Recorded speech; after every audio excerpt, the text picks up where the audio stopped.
अब कैसे करना है।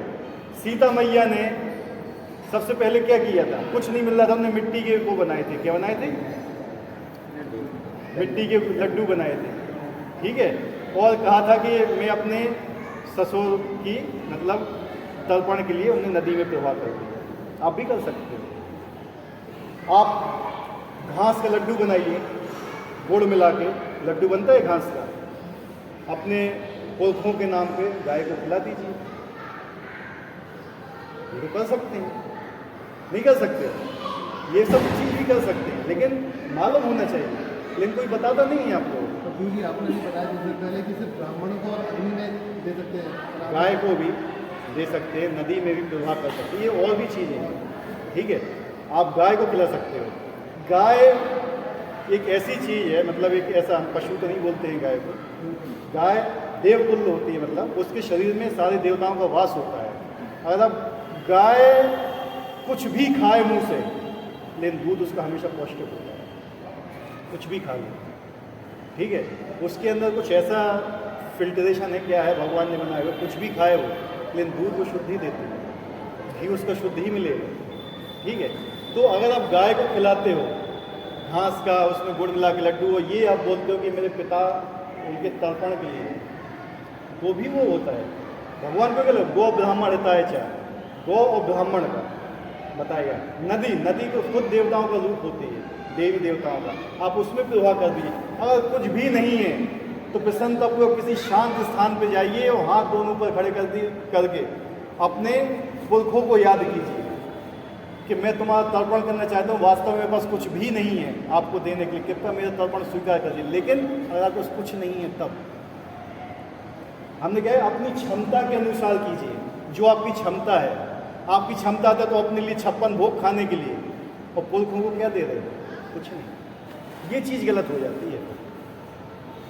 हम क्या करते हैं, हमारे पास अपने लिए तो बहुत कुछ होती है, लेकिन किसी को दूसरे को देने के लिए हमारे पास कुछ नहीं रहता है। जहाँ पे पुरखों की बात आती है, पुरखों का तर्पण करना है, तो भैया हमारे पास तो इतनी ही, इससे ज़्यादा हम नहीं दे सकते। आती है ये बात कि कभी अपने लिए आती है नहीं। यही चीज़ है कि जब से अंग्रेजी सभ्यता यहाँ आई, अंग्रेजी सभ्यता हमारे खून में घुसी, तब से हमारे अंदर स्वार्थ आ गया बहुत ज़्यादा, ठीक है। लेकिन उससे पहले जो हमारा समाज था वो ऐसा नहीं था, ठीक है। और दूसरी चीज़ एक हमेशा याद रखना, जो मुझे बताना नहीं चाहिए लेकिन फिर भी मैं तुम लोग को बताऊं क्योंकि आप यहाँ आए हो, मेरा कर्तव्य बनता है। श्राद्ध में खाना भी बहुत खतरनाक साबित हो सकता है। इसलिए बोला जाता है कि अपने परिवार वालों को या जो नियरेस्ट रिलेटिव्स हैं, जिनके घर में आना जाना था, केवल उनके घर ही श्राद्ध का भोजन ग्रहण किया जाता है। क्योंकि श्राद्ध का भोजन खाते समय आप उनके जितने भी पाप कर्म होते हैं ना, वो लेते हो अपने लिए, तो अपने पाप कर्म उनको देते हो। समझे बात को? हम ये नहीं कह रहे कि खाना नहीं चाहिए। अगर आप अपने पुण्य कर्म उनको दे सकते हैं, तो उनके पाप आप ले सकते हो, पचा सकते हो, तो आप करिए। लेकिन वो पचाना बहुत भारी हो जाता है। इसलिए हम लोग को क्या बोला जाता है, 16 माला। आप अगर किसी के यहाँ जा रहे हो शायद, तो आप उसको अवॉइड भी नहीं कर सकते हो, तो कम से कम लौट के आके 16 माला जाप कीजिएगा। क्योंकि जो आपने वहाँ से लेके आए हो ना अपने साथ में, उसको पचा सको। किस लिए दिया जाता है ये? ब्राह्मण को किस लिए खिलाया जाता है? किस लिए खिलाया जाता है बताइए? क्योंकि ऐसे ब्राह्मण को खिलाया जाता है जो पूरी तरह से भगवान के ऊपर समर्पित है। क्यों? उसके पास कुछ है देने के लिए। क्या है? उसके पास उस जीवात्मा को देने के लिए कुछ है। समझे बात को? अगर वो उससे खाएगा तो उसको कुछ देना भी पड़ेगा, तो वो अपने पुण्य देता है उसको। इसलिए ब्राह्मणों को खिलाया जाता है। अगर आप ऐसे 10-15 को उठा के ले आओ जिसको कोई पुण्य भी नहीं है ना, तो कोई फायदा नहीं होने वाला, ठीक है। एक बार श्री कृपा जी बोलते थे कि अगर लड़ाई भी करना है ना, तो धन्ना सेठ से लड़ाई किया करो, तो मारेगा ना तो तुम्हें सिक्के मारेगा फेंक के, तो फायदा तुम्हें ही होगा, ठीक है। अगर किसी ऐसे ब्राह्मण को आप जाते हो श्राद्ध के लिए जिसके पास बहुत है, तो वो छिड़की भी मार देगा ना अपने पुण्यों की, तो वो तर जाएगा उतने में, ठीक है। लेकिन अब ऐसे लोगों को बुलाते हो जो ना तो 4 नियम का पालन करते हैं, मुंह में गुटखा दबा हुआ है, दारू पीते हैं, मांस मछली खाते हैं, व्यभिचार करते हैं, कोई नियम पालन नहीं करते, जीवन में कोई संयम नहीं है, तो क्या देंगे वो? भिखारी क्या दे सकता है बताइए? जिसका पुण्य है ही नहीं, वो उसका पाप तो ले लेगा, लेकिन देगा क्या उसको? है क्या देगा बताइए? आप उसको खिला तो रहे हो, ठीक, अच्छी बात है, लेकिन देगा क्या वो? जिस जीवात्मा के तर्पण के लिए आप उसको दे रहे हो, खिला रहे हो, क्या दे सकता है? उसके पास का कुछ है ही नहीं। तो ये एक्सचेंज होता है, कर्म होते हैं, पाप होते हैं, कभी मरते नहीं हैं, एक्सचेंज होते हैं। हम गंगा नदी में नहाते हैं तो यहाँ से जो हमारे पाप होते हैं गंगा नदी में ट्रांसफर होते हैं, नष्ट नहीं होते हैं। क्या होते हैं? ट्रांसफर। कर्म नाश नहीं होता है, ट्रांसफर होता है। हम अपने कर्मों को ट्रांसफर करते हैं केवल, नष्ट करना हमारे हाथ में, नष्ट करना भगवान के हाथ में। तो जितने भी कर्म कांड होते हैं ना, ये केवल हमारे कर्मों का ट्रांसफर होता है। लेकिन हरिनाम जो होता है, हरिनाम से नाश होता है, हरिनाम से नाश होता है। अगर आपके जो पुरखे हैं, दादा परदादा हैं, कुछ भी, अगर वो हरिनाम भी जाप नहीं करते, तो आप उनके नाम से हरिनाम कर सकते हो कि मैं ये एक माला जाप कर रहा हूँ अपने पुरखों के लिए, ये भी आप कर सकते हो। उससे जो माला का पुण्य मिलेगा वो उनको मिलेगा, आपको नहीं। आप अपनी माला का दान भी कर सकते हो। आप कहोगे कि मैं भगवत गीता का 15वां अध्याय के लिए पढ़ रहा हूँ, 15वां अध्याय पढ़ना चाहिए, पुरुषोत्तम योग है, उनके लिए पढ़ सकते हो, क्योंकि जो मैं ये पढ़ रहा हूँ उनका दान उनको देता हूँ। ये होता है प्रेम।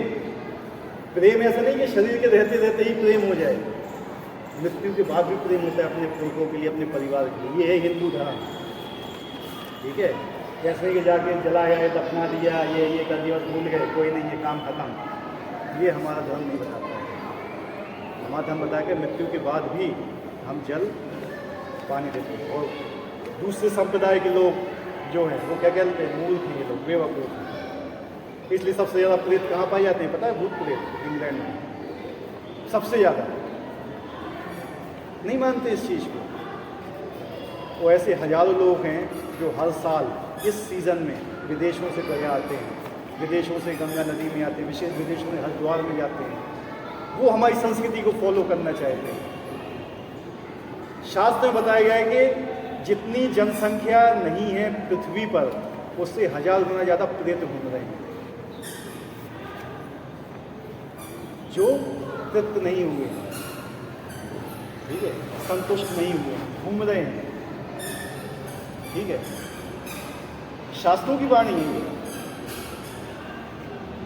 और जब ऐसी मेंटेलिटी के साथ जब हम गर्भाधान संस्कार करते हैं, इसी मेंटेलिटी साथ तो वही प्रेत आके गर्भ में वास करते हैं, वही जन्म लेते हैं।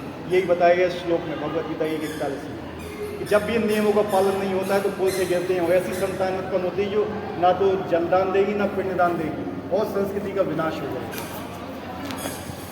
भगवत गीता 1:41 में पढ़ लो। और इसमें बहुत सी चीज़ें नहीं करना चाहिए, और क्या करना चाहिए क्या नहीं करना चाहिए ये भी बताया गया है।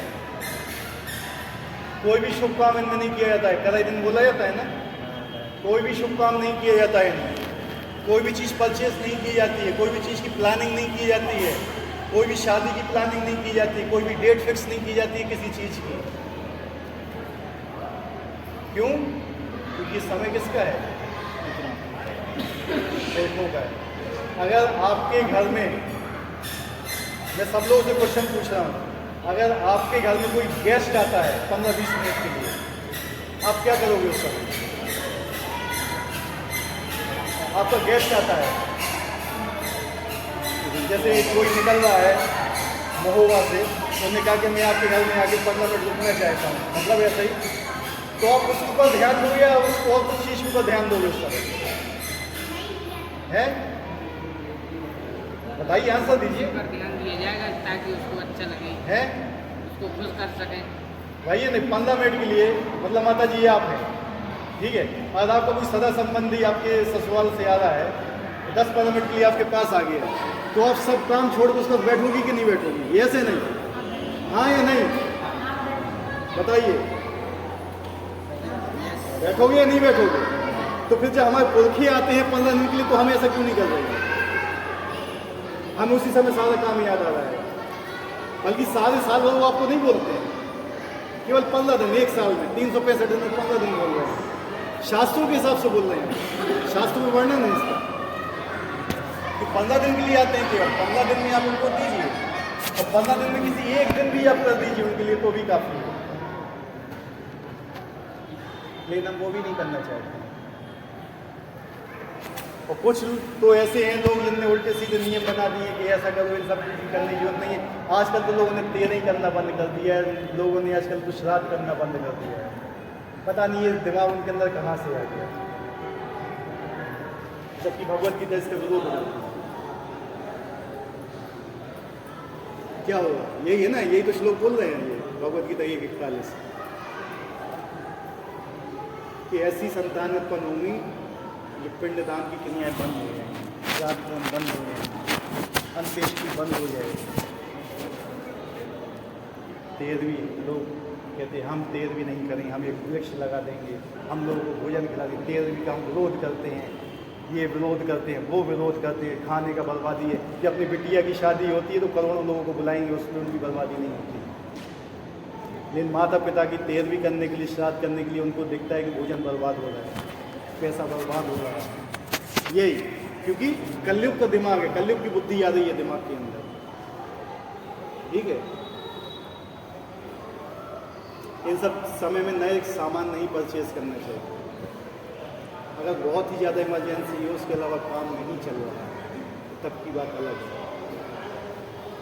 कोई भी नई चीज़ जैसी है कोई भी परचेज नहीं करना चाहिए। रुक जाओ 15 दिन, 15 दिन के बाद परचेज कर लो, है कि नहीं?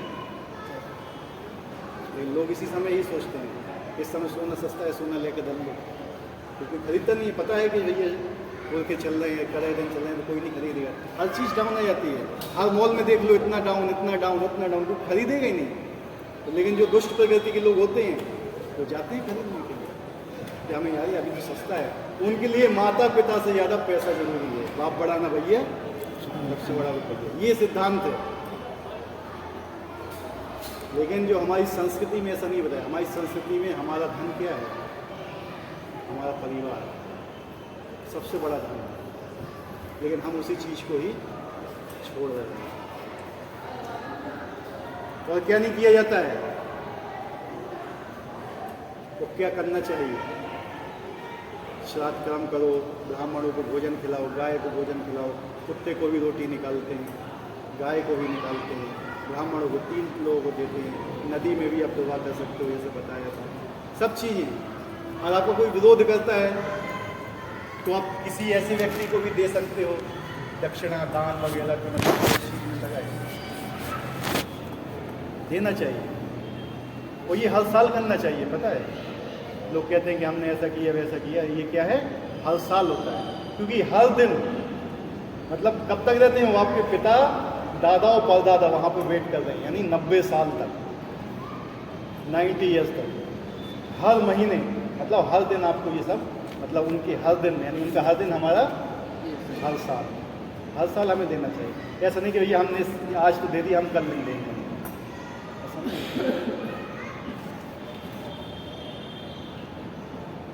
और क्वेश्चन है किसी का? वो वहाँ से चले जाते हैं, फिर वहाँ पे आप जाके बैठ जाओगे। समझ रहे हैं? उनको फिर दूसरा जन्म मिलता है उनके कर्मों के अनुसार। और आप उनके लिए अच्छा कर्म करो तो मुक्त भी हो सकते हैं वहाँ से। हर चीज़ है तो बच्चों के ऊपर डिपेंड करता है। बच्चे भी चाहे माता पिता को मुक्त करा सकते हैं, ठीक है। और बच्चे भी चाहेंगे माता पिता को नरक भी भेज सकते हैं, बच्चों के हाथ में भी है। बताया था हमने, जो माता पिता अपने बच्चों के लिए धन इकट्ठा करके जाते हैं तो बच्चे उनको गलत काम में लगा देते हैं। जुआ खेलना, नशा करना, व्यभिचार करना, मांसाहार करना, उल्टा सीधा काम करना, उसमें धन लगा देते। किस व्यक्ति ने धन कमाया था? किसका कर्म लगा था उसमें? माता पिता। तो जो उस चीज़ का होगा ना, उसका असर उसे पड़ेगा। और उसी पैसे को, उसी धन को, उसी कमाई को अगर वही लड़का सत काम में लगाता है तो उसका पुण्य भी उसी को ही मिलेगा। इसलिए कहते हैं पुत्र को पुत्र तो का धन संशय, और पुत्र को पुत्र तो का धन संशय, लेकिन हम संशय करेंगे।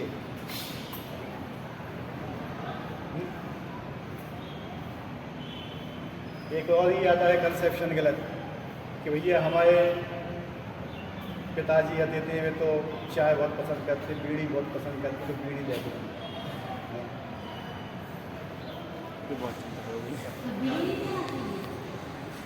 भगवान का भोग अर्पण करना चाहिए, कृष्ण प्रसाद। क्या करना चाहिए? कृष्ण प्रसाद। कलयुग में 5 चीज वर्जित हैं। कलयुग में 5 चीज वर्जित हैं, पता है क्या क्या है? 5 चीज़। उसमें से एक ये भी चीज़ थी कि अपने पुरखों को नशा, मांसाहार, ये सब चीज़ अर्पित करना, ये नहीं दिया जाता है उनको दिया जाता है भगवान का प्रसाद। ऐसा नहीं कि भैया खाना बना के लगा दिया हो गया, ऐसा नहीं होता है। अपने घर में खाना बनाइए या भोग बनाइए, उसको भगवान को लगाइए, भोग अर्पित कीजिए, फिर वो दीजिए उनको। कृष्ण प्रसाद, विष्णु प्रसाद बोला जाता है उसको, वो दिया जाता है पुरुषों को। ठीक है, ये होता है। ऐसे नहीं कि भैया अभी तो सट्टा मारे के सब एक बंडल घर होते हैं, चाय पिए, चाय हो गई, चाय रख दो होते हैं दूध पिलाने, ये नहीं, इससे वो और नष्ट होते हैं और पतित योनि में जाएंगे।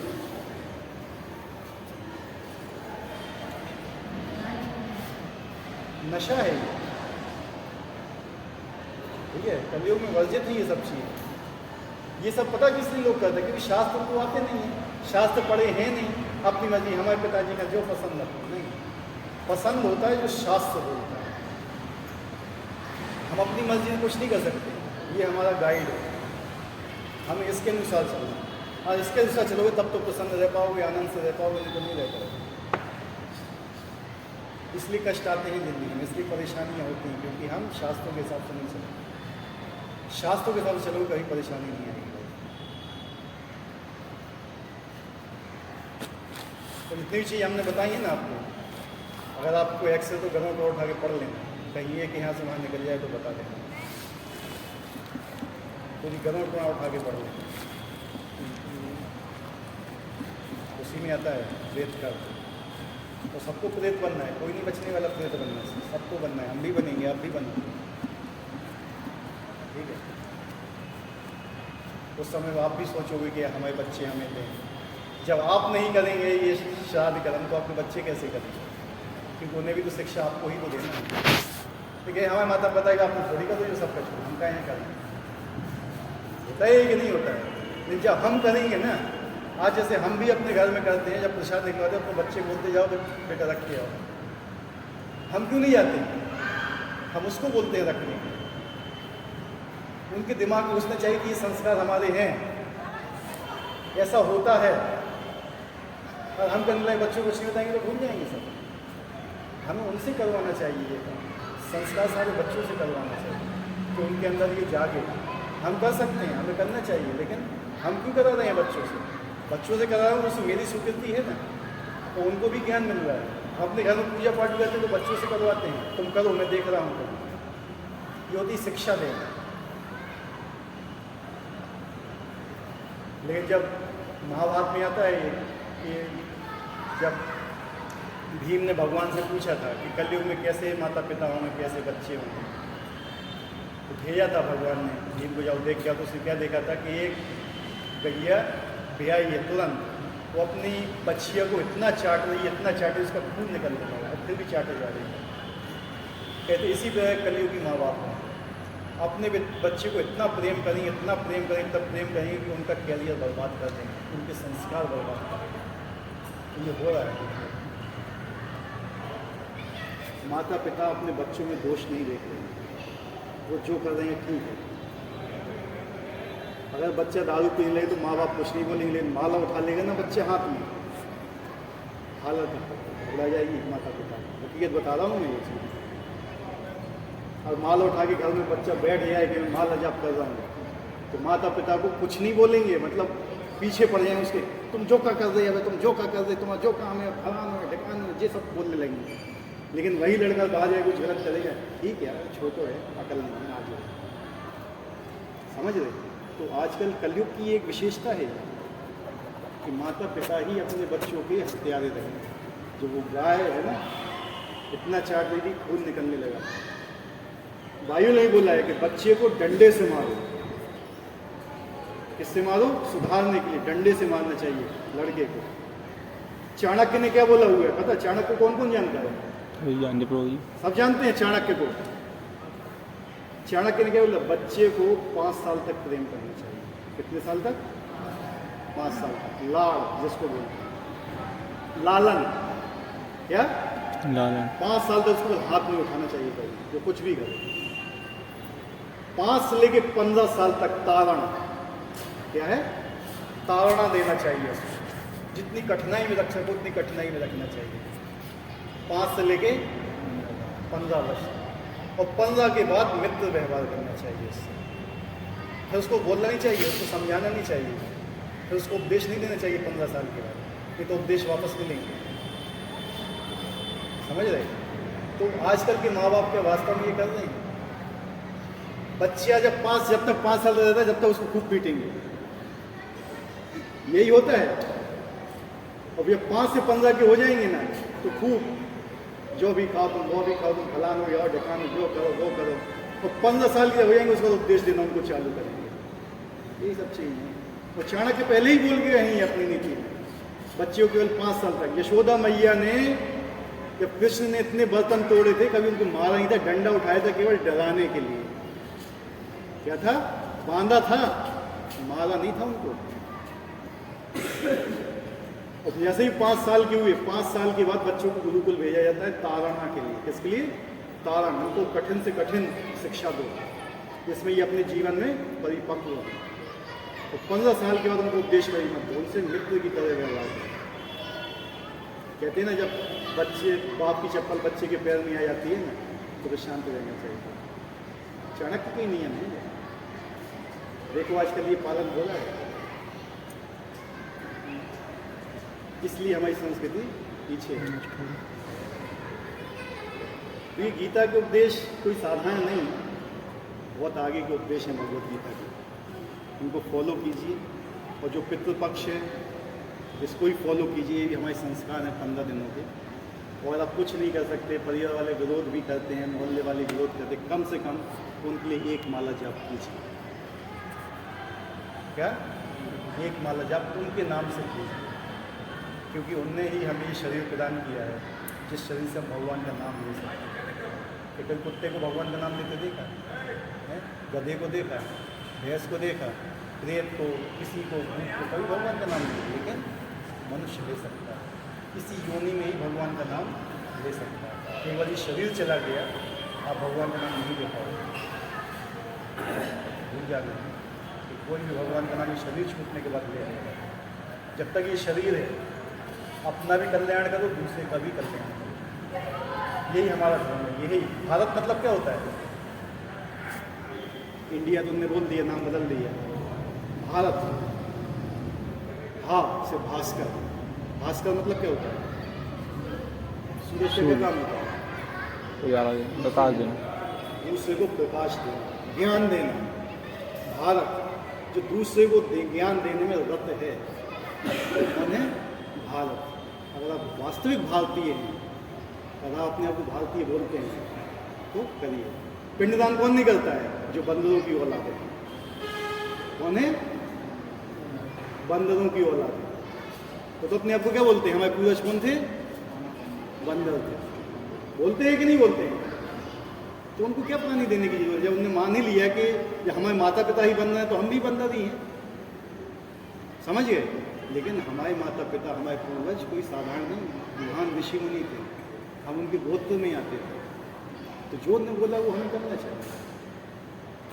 हम उनके सिद्धांतों को लेकर चलेंगे। जो अपने माता पिता को बंदर बोलते हैं, पूर्वजों को ही बंदर बोलते हैं, क्या वो हमारे आइडियल हो सकते हैं? कभी नहीं।